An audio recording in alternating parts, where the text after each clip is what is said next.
Hey, what is up, everybody? Welcome to the Guilty as Charged podcast. We are less than 12 hours away, or actually a little more than 12 hours away, excuse me, from the start of training camp tomorrow morning. Super excited to get into everything. We've been talking about it, and tomorrow is the day. So joining me, as always, tonight is my guy, Tyler. Tyler, what's going on? How are you doing tonight? I'm so excited to be back to football in person again. You know, over the summer, it is very difficult, and you almost have to manufacture excitement and intrigue in some of the things that you do. Thankfully, we took some time off, but now it's like actual stuff we get to talk about. I'm excited to watch the Chargers, led by the 75th ranked player in the NFL. Yeah, coming off of the disaster of last season, not super surprised the Chargers players are lower. I think Justin Herbert was 25th last year, and Derwin James was 32nd. Herbert was 32nd, and James, I think, was the guy in front. Okay. But yeah, Herbert was 32nd last year. Well, this year they are 83rd and 75th, respectively.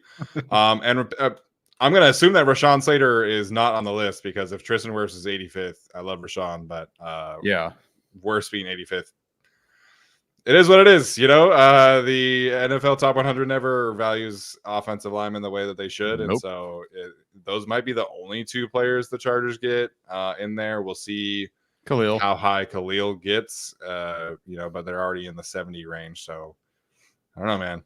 We'll see how it works for him. But 75 was a surprise. And then Tunsil today was, I think 72nd.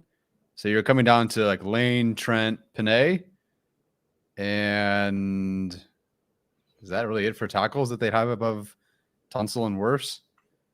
Maybe Andrew Thomas. Maybe. Yeah. While offensive linemen feel bad, obviously they do much better work than their ranking. Yeah. 75 was definitely a surprise today. Did Eckler really get 21st last year? He sure did. Which is crazy. But, Wow. That was, to be fair to him, that was after he had 100 catches. So, yeah. In 2022. I guess so. All right, then. All right. We'll see how it works. But, 75 players better than Justin Herbert. I don't know, man. That's a choice for sure.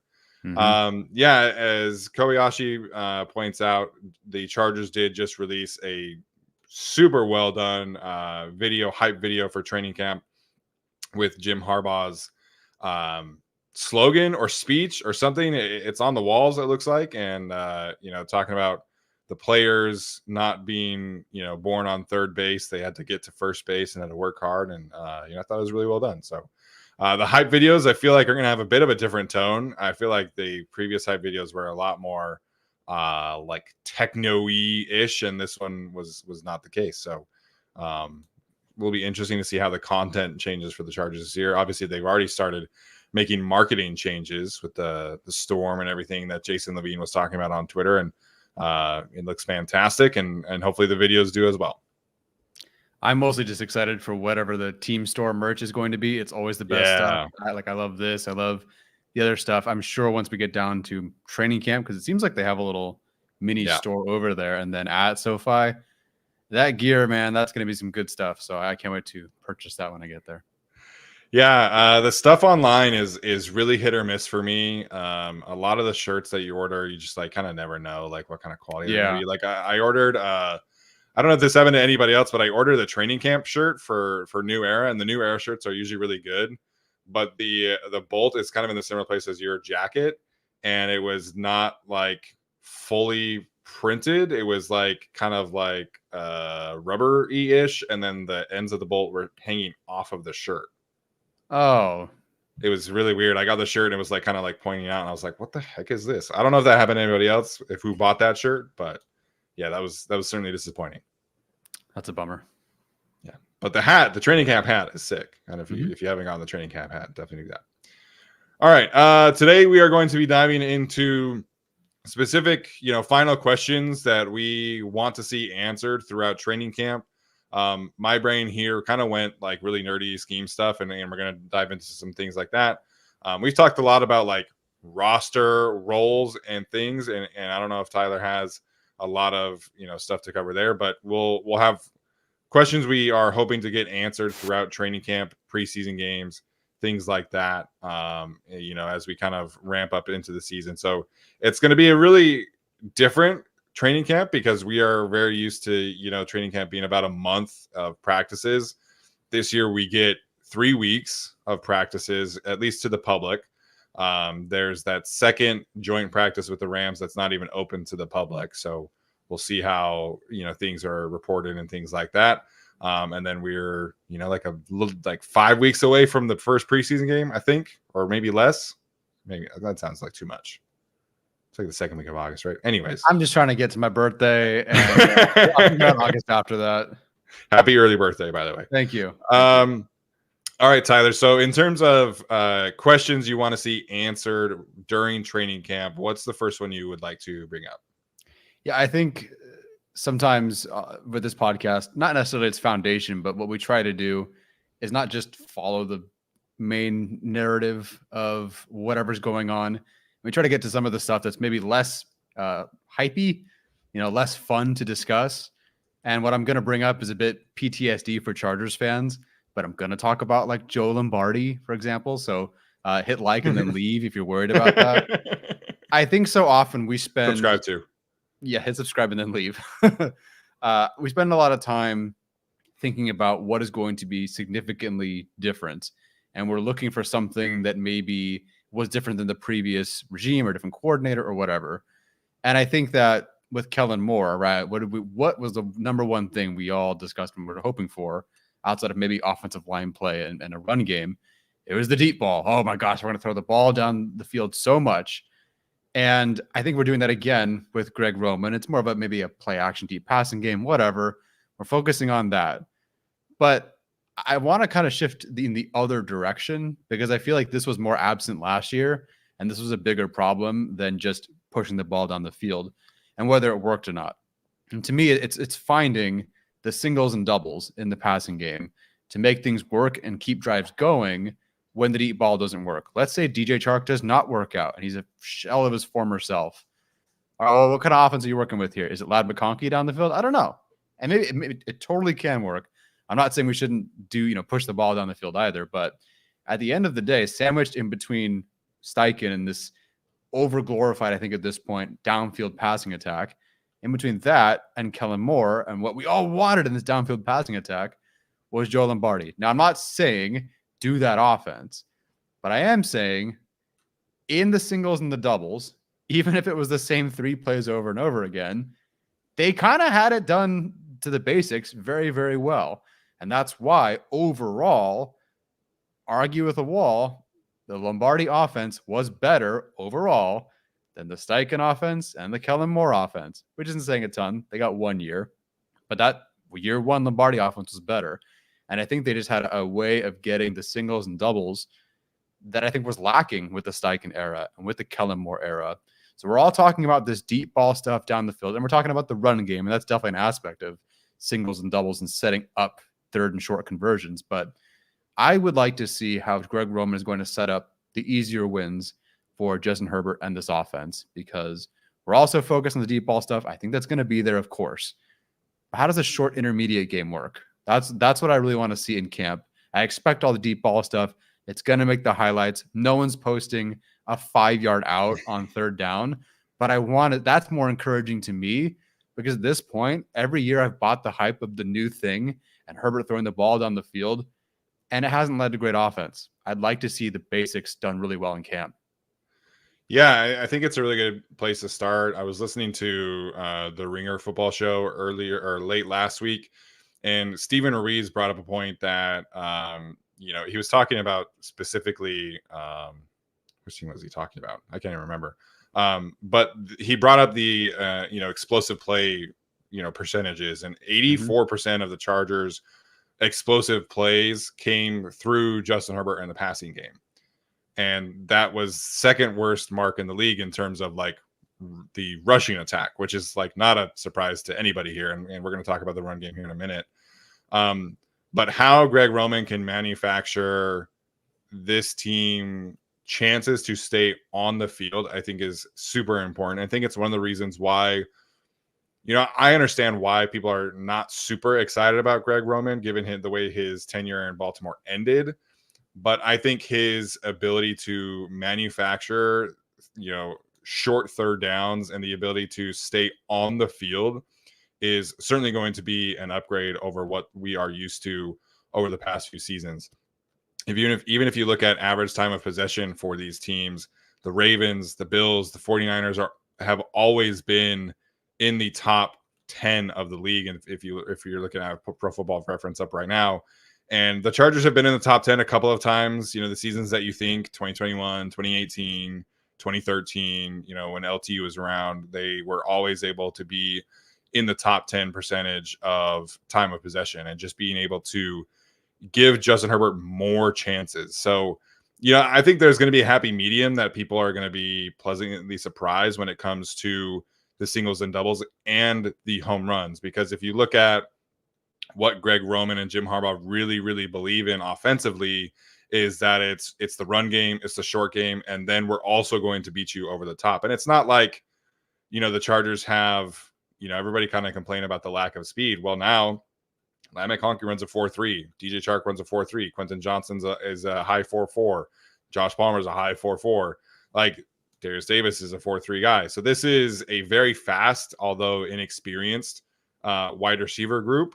And I'm curious how that kind of gels here, because none of those guys outside of Ladd are really kind of short intermediate guys. So how Greg Roman goes about fitting his passing game in the intermediate, I think definitely is one of the right places to start here. Yeah, and I was looking at Lamar Jackson. Again, different quarterbacks. I totally get it. I was looking at his, passes over 20 yards. I mean, he had 3 attempts per game. That's not even completions. That's just 3 attempts per game, give or take most weeks for several seasons with Greg Roman. So, and that includes an MVP season, although that is more of there's a rushing component to that as well. So Chargers wide receivers, I think, are better than what the Ravens had for most of that Roman Lamar tenure. But 3 times per game. So I don't know. That's the thing. Like, it's going to be great. It's going to be great plays. But the other 80% of the passing offense, I'm curious what that looks like. Yeah, I mean, if I had all the time in the world and all the film access, I think the closest thing to what we might see with the Chargers offense is the 2011 49ers offense, which had Alex Smith. Yep. I think Justin Herbert is, I love Alex Smith. He's one of the best players in years of Utah history, yada, yada, yada. But Justin Herbert's a way better quarterback. But stylistically, I do think they're probably the closest match that the duo of Harbaugh and Roman have coached. I think you could maybe make an argument that like JJ McCarthy and Justin Herbert might have some stylistic similarities in certain ways. But I would love to have the time to go back and watch the 2011 49ers offense and see really how it functioned without, an elite runner, without, super high end, vertical threats. And it was a lot of Vernon Davis over the middle and a lot of Frank Gore and things like that. So it's just, people are pointing out, like, in the chat here, the Greg Roman offense never really elevated from a passing standpoint. I think if you look at the run game, and again, I'm going to talk about the run game here in a minute, it did in the run game, but the passing game is going to be so interesting because the quarterback is different. The receivers are different. The offensive staff around Roman is different. A guy like Marcus Brady, a guy like Mark Trestman, these are guys who were not present in Baltimore. So maybe those two guys are able to bring the 2.0 out of Greg Roman. Maybe that doesn't happen right away. But how this offense can evolve from a passing standpoint in general over the next few years, I think is very, very interesting. Yeah, I agree. Do you want to jump into the run game then, since we're kind of dancing around that? Yeah, 100%. So we all know, like, Greg Roman, Jim Harbaugh, run game is kind of their bread and butter. They've talked about it every single step of the way.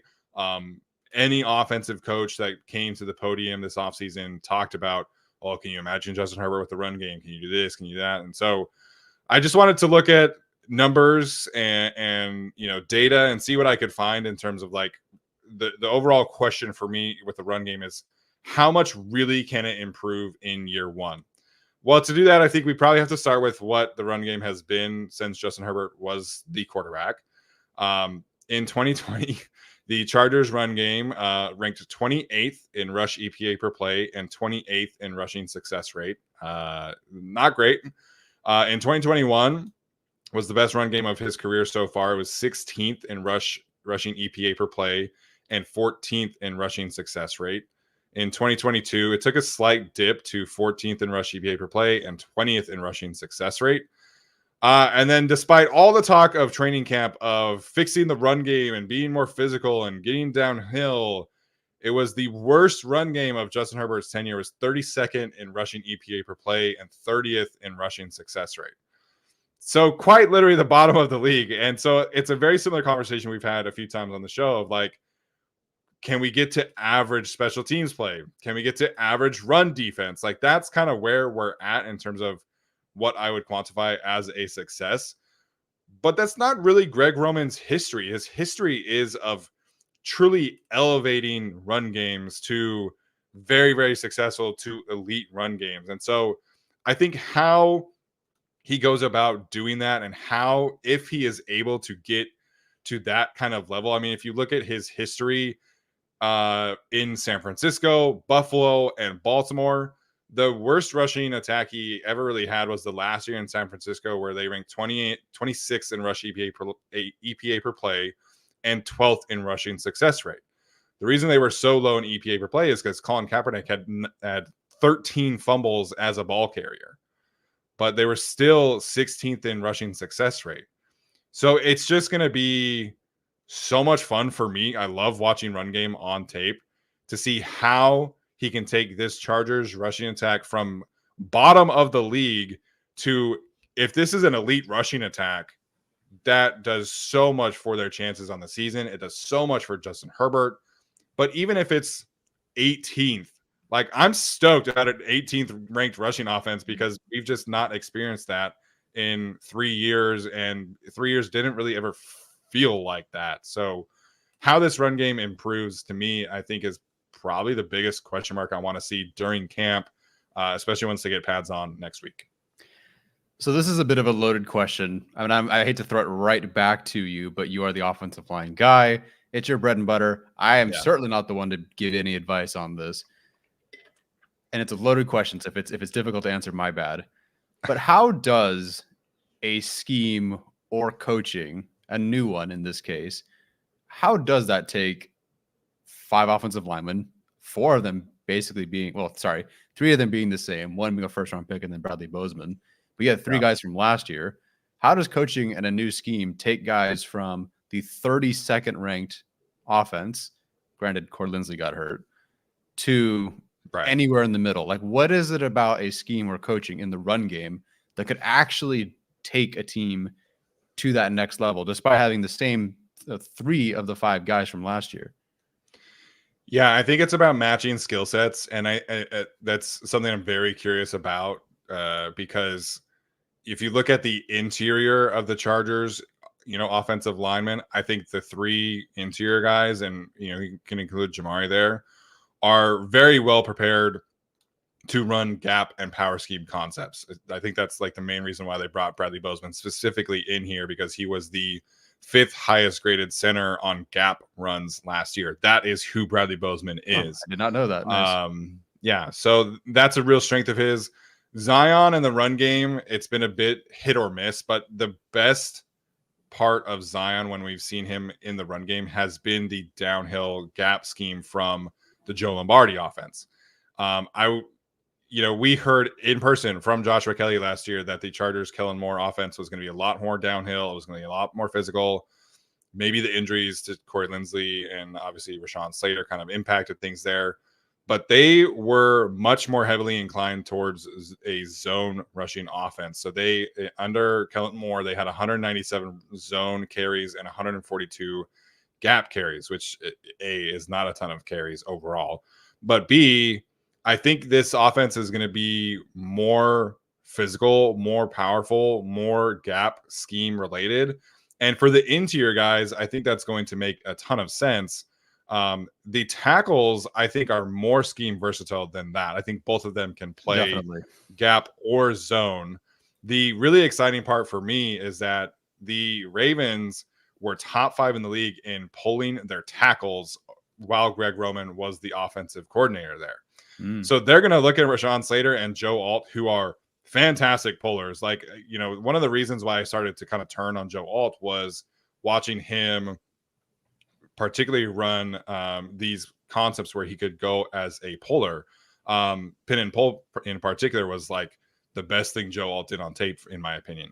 So how he goes about weaponizing Rashawn Slater and Joe Alt while stabilizing the interior with power concepts, I think that alone is going to kind of elevate the run game, and then the attention to detail that we'll see is significantly greater. I think that's something that Duke Manyweather pointed out. Yep. And then the Will Dissly aspect of things too.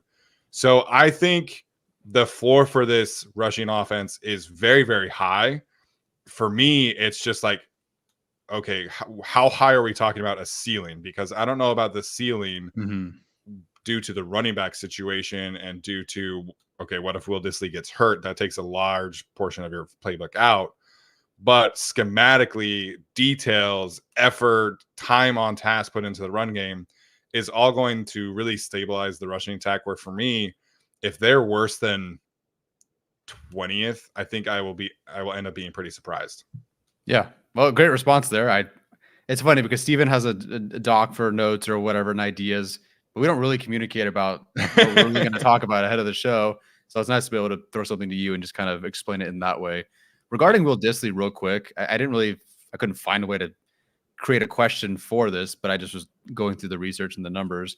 I think everyone was talking about in week 1, Will Dissly is going to like help Joe Alt and he's going to fight Max Crosby, and the two of them together are going to stop Max Crosby. But like, I looked at Will Dissly's numbers, and this could just change the new offense. But with the Seahawks, he only pass protected like 40 times in an entire year. He's not a guy that's just, and I don't know how often it is for tight ends to do this, but they're not just going to sit in there and have them sit there and do pass protection, I think. So in that week 1 matchup or any kind of matchup, we're still talking about offensive line here. Like, how are they going to help Joe Alt, assuming that like Dissly has the same role-ish, but really he's only pass protecting 2 or 3 times a game. I think we're just so overrating or overestimating how much Dissly is going to be in there to pass protect, or it might be twice in the game. Yeah, I don't know what the tendencies are in terms of like 6-man protections and things like that with like 100% certainty. At Michigan, they did it quite often. And some of that I think was just due to having guys like AJ Barner and the quality protection that he's able to give you. In Baltimore, they did have Patrick Ricard, who they would trust in like one-on-one situations against edge rushers from time to time. So that part as well is going to be interesting. I think it will be scheme specific. I can't imagine this regime is going to hang Joe Alt out to dry against Max Crosby like the previous regime would have. The Chargers, I think, were top 5 in empty protections last year, and that was led to a lot of their late game issues. So Will Dissly is going to have a role there, but it's not going to be just Will Dissly. Like, I think they're going to want to get him some opportunities to run routes. I think they're going to, have Hayden Hurst in there, but they'll send protection his way from the running backs. They'll slide protection with the offensive linemen. That's another thing I'm really excited about is I really trust this group to have a significantly better protection plan. Because it felt like so many times the previous regime was like, okay, Justin and Corey, you guys figured out, everybody else run routes. And it was just like, we have Rashawn one-on-one and we have Corey one-on-one. If there's pressure, Corey will figure it out. Well, when you lose Corey Linsley, your pass protection plan that's non-existent is just really amplified. So, they're not going to leave Joe out on an island. They'll mix things up. I think they're going to have ample respect for what Max Crosby can do. I would imagine the true pass set number for Joe Alt against Max Crosby is going to be very, very low. Yeah. All right. So unless you have something else for the offense, I'm going to switch to the defense real quick to make sure we go ahead. So one of the things that we've discussed and that we've already discussed, but I really want to see it now that we've seen free agency and the draft and a bit of mini camp. And you know where I'm going with this because I've already talked about it. But Jadeveon Clowney, Odafe Owe, and Kyle Van Noy, they played 1,800 snaps for the Ravens last year. And 0 of them were snaps where all 3 are on the field at the same time. And again, another storyline, we as Chargers fans or that have seen Chargers fans overestimate is, well, we're going to have all 4 edge rushers on the field at the same time. Everyone's just going to be on the field, or 3 edge rushers. We're going to put Thule inside, or Joey's going to reduce inside. It is very possible. And it's kind of the theme for all of the defense we're going to talk about today is how much does Minter deviate from McDonald? I think we'll talk about blitz rate a bit later and different coverages and whatnot. But one thing I'm very curious is, given you have 4 edge rushers, and in my opinion, the best edge rusher rotation in the NFL, are you going to lean towards more what the Ravens did with McDonald? Or are you going to have more of a 3 guys on the field, or even 4 guys in some weird way on the field kind of rotation? Because again, 0 snaps with those 3 guys last year. And that's not even talking about David Ojabo. You have a much different group this year, though. Like with the Chargers, yes, they have this great edge group. You could put these guys, do whatever, but this interior defensive line is not great. Whereas with the Ravens, it was far better with Jones, Madubuike, with Pierce. So I guess you didn't have to bring those guys in as much 3 at a time.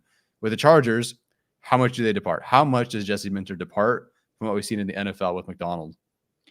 Yeah, there's a lot of layers, I think, to be covered with that particular point there. But when it comes to the pass rush situations, I don't like talking about former coaches as much as we have already today, but easily the best thing that Brandon Staley did for me as a defensive play caller was design up looks where he could get the 3 edge rushers, whatever 3 edge rushers were on the field, and design up one-on-ones for them. I think it was easily the best thing he ever did as a play caller. We didn't see, or at least while watching college tape, I didn't see a ton of that from Jesse Minter. And again, some of that could be personnel, but a lot of the one-on-one looks were designed more for the interior guys. Obviously, when you have Mason Graham and Chris Jenkins and not great edge rushers, that's a smart approach.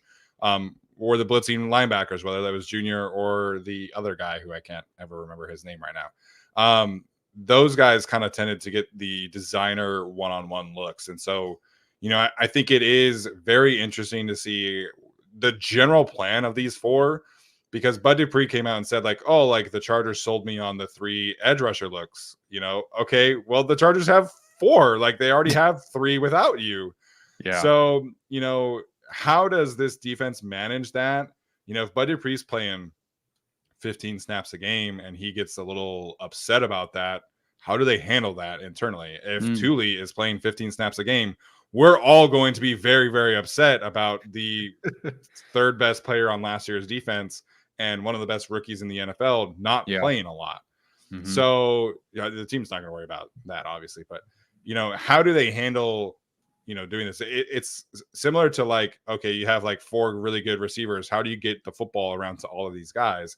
Khalil Mack had 17 sacks last year. If halfway through the season he has 3, what does that look like? And so just in general, how Jesse Minter handles the personalities of this edge room, how does he create one-on-ones for this edge room? How does he balance okay, I have 4 great edge rushers, I have 1 good defensive tackle pass rusher. How do you figure this all out? I think is definitely a good one to shout out. Yeah, I think Bud Dupree can handle it by counting the $10 million over the next 2 years. Yeah. But Thule, I would hate for him to have spent the entire offseason getting swollen jacked only to play 15 snaps a game. But something tells me they'll get him on the field. I can't imagine you look at last year's defense and what Staley did and go, nah, we're not going to do unless they're going to do that to most of the defense. Yeah. But in terms of the 3 guys on the field, that worked. We watched the Vikings game where those guys were a complete terror. Whoa, was Joey in the Vikings game? Yeah. Okay, yeah. In that game, do that. I forget Daniel Popper's specific stat that he had in the articles, but it was the Chargers had Joey, Khalil, and Thule on the field together 90 snaps last year, and they had 12 sacks. It was just an absurd sack rate. It was, because it's so difficult to game plan for that. You've got to have a truly 0 weakness offensive line. You've got to have a really good blocking tight end, blocking scheme, everything. It's so difficult to game plan for 3 guys like that. And now you add in Bud Dupree as well. It's just really, really exciting, man. 11 sacks. Okay. Kevin Kernick says, thank you. Appreciate that. So, do you trust any defensive tackle to get pressure outside of Morgan Fox? If Morgan Fox gets hurt, third downs might just be the 4 edge rushers and Junior Colson and Denzel Perryman lining up for blitzes and Derwin and things like that. So I'm all for it. I'm all for it too. It'll be super fun. If Bud Dupree's happy, or unhappy, he can play nose. There you go. Worst case scenario. Yeah, and we have seen pictures in OTAs of them trying to figure out ways already. So Jesse Minter is cooking things up, and I'm excited to see what that looks like. Yeah. All right, secondary. Yeah, secondary, I think we've talked a lot about like the overall weaknesses maybe of this group. Yeah, but I don't know, like stylistically, I'm kind of struggling now that I looked at these numbers again. I'm kind of struggling to see the fit of what Jesse Minter ran at Michigan and who he has playing cornerback. And so what I mean by that, the Michigan Wolverines last year ran 46% of their dropbacks were single high safety coverages. That means basically it's a lot of cover 1 and a lot of cover 3. Not too dissimilar from what we are accustomed to seeing from the Gus Bradley defense. And when I saw that, I was a little surprised because Mike McDonald and the Ravens were top 5 in the league in quarters and cover 6. And that defense is very similar to what we've seen under the Brandon Staley defense, is the en vogue defense. So I was a little surprised last year specifically to see so much cover 1 and cover 3 looks from the Michigan Wolverines. But then you look at who they had playing cornerback specifically. You obviously talk about Will Johnson, who is potentially a top 5 pick in next year's draft. The other guy who I forget, who was a 7th round pick this year. And then Mikey Sainer still playing the slot, who was a 2nd round pick. They were stacked at cornerback. And so Jesse Minter was like, hey, like you go one-on-one, you go one-on-one, you go one-on-one, and we're good. Well, I don't think you can do that with Asante Samuel Jr. and Christian Fulton and whoever wins the slot battle. Respectfully, I just don't know if that's the game of either of them. Christian Fulton talked about the Tennessee Titans being a defense that did not play to his skill sets. Well, they were another team that played a lot of quarters, a lot of cover 6, a lot of zone. So maybe Christian Fulton thinks he can play man coverage, but we haven't really seen it in the NFL yet. Asante Samuel Jr., depending on the matchup, can play man coverage, can play cover 1. But ideally, when you're playing a lot of cover 1 and cover 3, you have big, physical, long cornerbacks who can get in your grill and play press man coverage, and the Chargers don't have that. So is this a Michigan coverage defense, or is this a Ravens / previously Chargers coverage defense?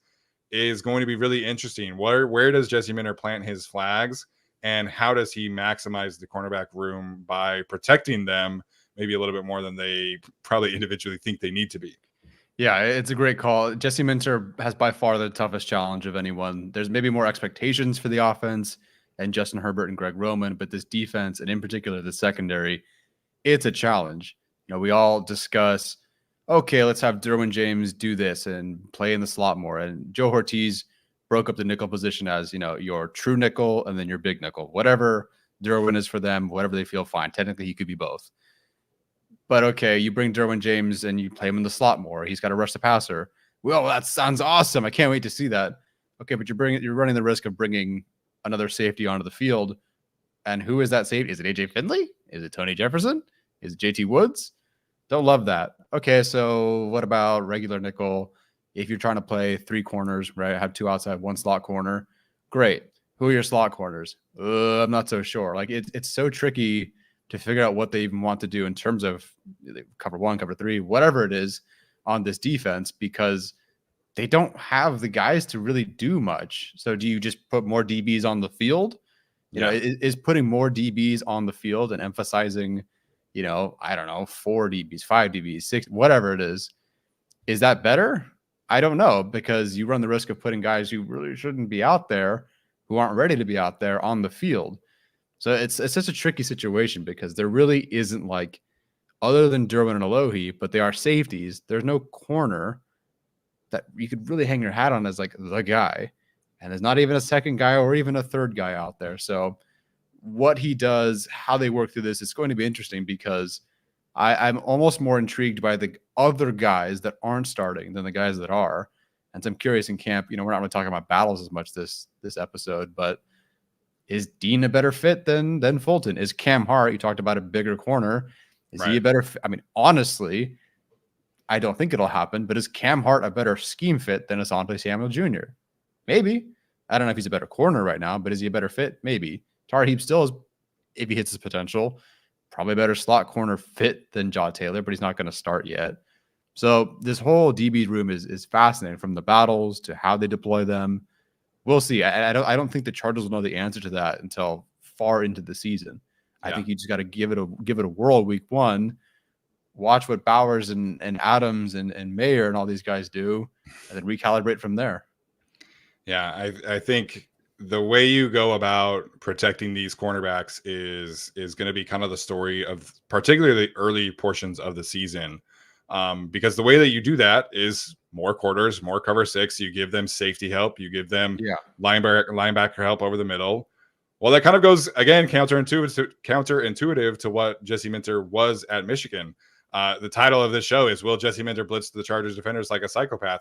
Last year at Michigan, they blitzed on 43% of respective teams' dropbacks. Mm-hmm. And they could do that, because they had the cornerbacks to hold up, and they needed to do that because they didn't have the edge rushers to get home. That's the inverse of what he has with the Chargers. They have the edge rushers to get home. They don't have the cornerbacks to stay one-on-one. So it's a very interesting balance, because Mike Macdonald has kind of floated between various eras and schemes of football. And I think that's why he's become who he is, and he's the head coach of the Seahawks. Jesse Minter, when you look at his pressure numbers, coverage numbers, it's a lot of Wink Martindale. Like, that's who he learned defense from. I mentioned the 43% number.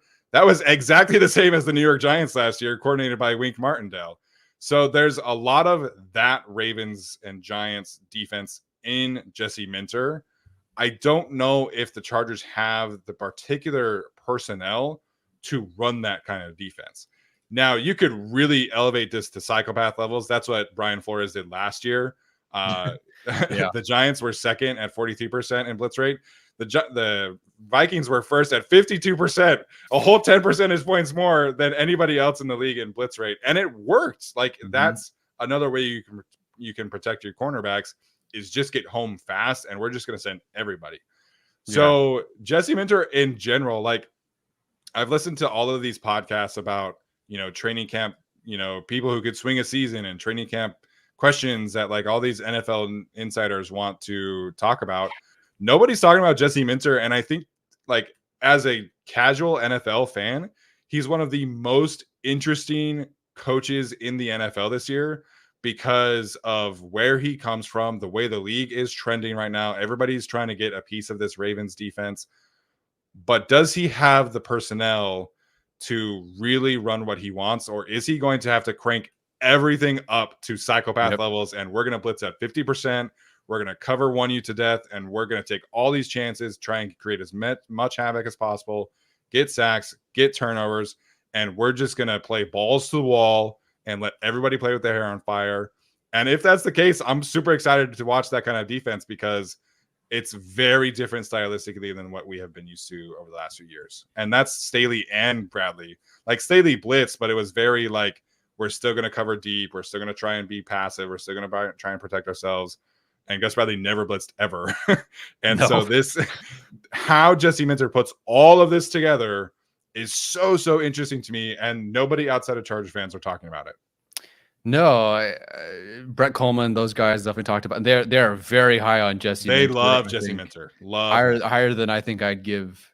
I'm high on Jesse Minter. I don't know if I'm high on him this particular year because of all the deficiencies in who they have.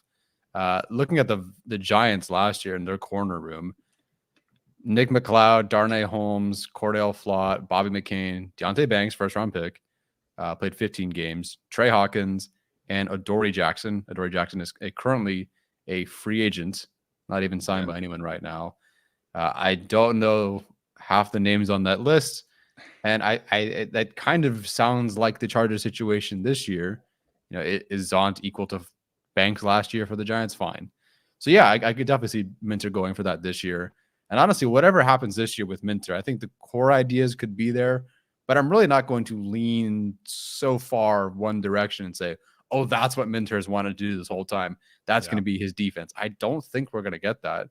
And I think Elston, maybe it was Elston who said that, look, I know Minter, I've worked with Minter, I respect him and all that sort of stuff. But we had certain guys at different stops and different years that weren't so hot at one position. So we had to change what we want or asking these guys to do, what we wanted our defense to do to fit those guys, which is super refreshing, right? All we heard was the Staley era is stubbornness.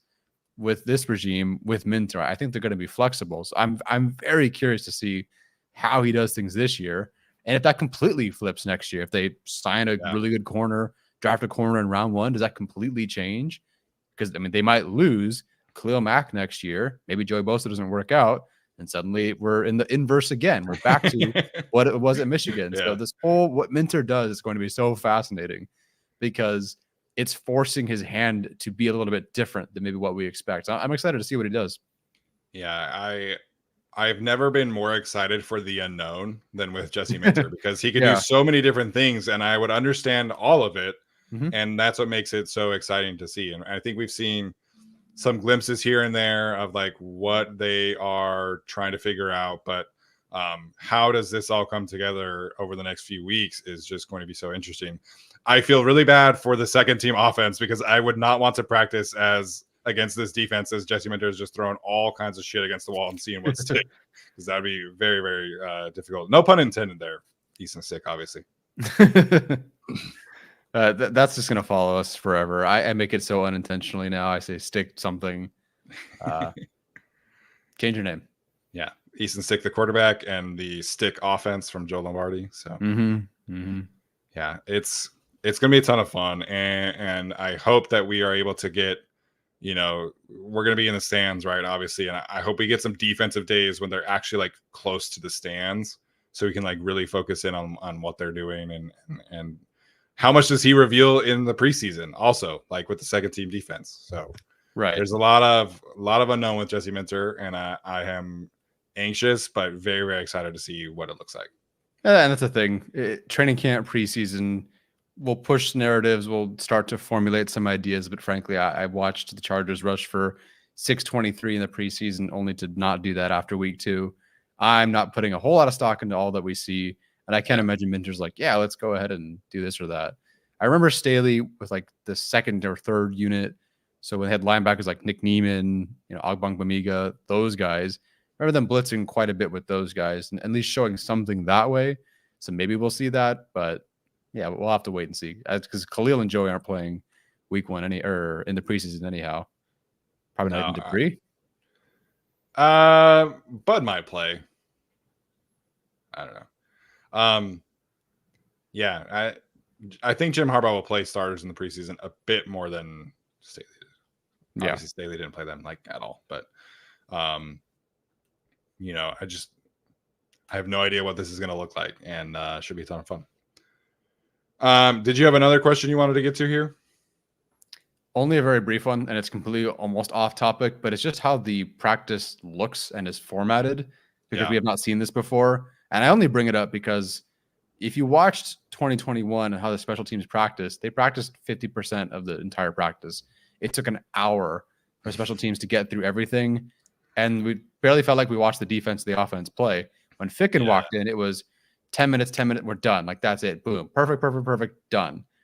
And seeing the contrast and how that turns out onto the field, I am very curious how efficient things are.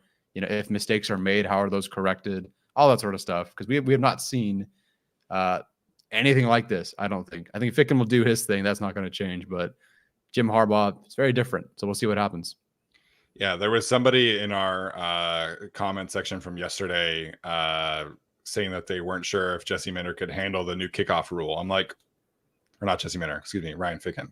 And I'm like, why do you have any reason to doubt just Ryan Ficken is beyond me at this point in time?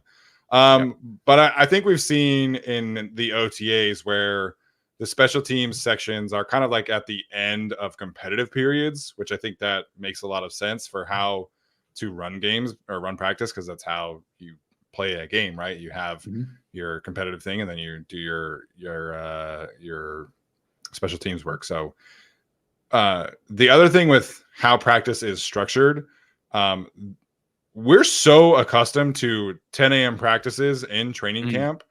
And Daniel Popper put in his recent article that the schedule of camp is very, very influenced by Ben Herbert and trying to maximize recovery, which is why you see Monday practices at 10, next practice is at 1, next practice is at 3, next Mhm. practice is at 5. And so you have a lot of these, open periods that we're not used to and the players are not used to.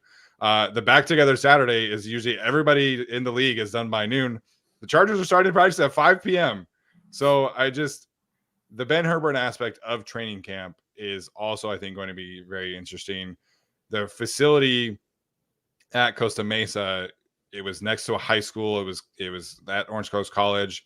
You didn't have all of the recovery stuff right next to the practice field like they're going to have at the Bolt. So hopefully that leads to less injuries. Hopefully that leads to fresher, more competitive practices. And just the intensity of the practice, I think, is going to be interesting to watch because it always felt like with Staley, like we're just going to work on techniques, we're going to work on game plans, and we're getting to week 1 as healthy and as fresh as possible. I can't imagine Jim Harbaugh is going to be that low key with training camp. I think it's going to be physical. I think it's going to be competitive.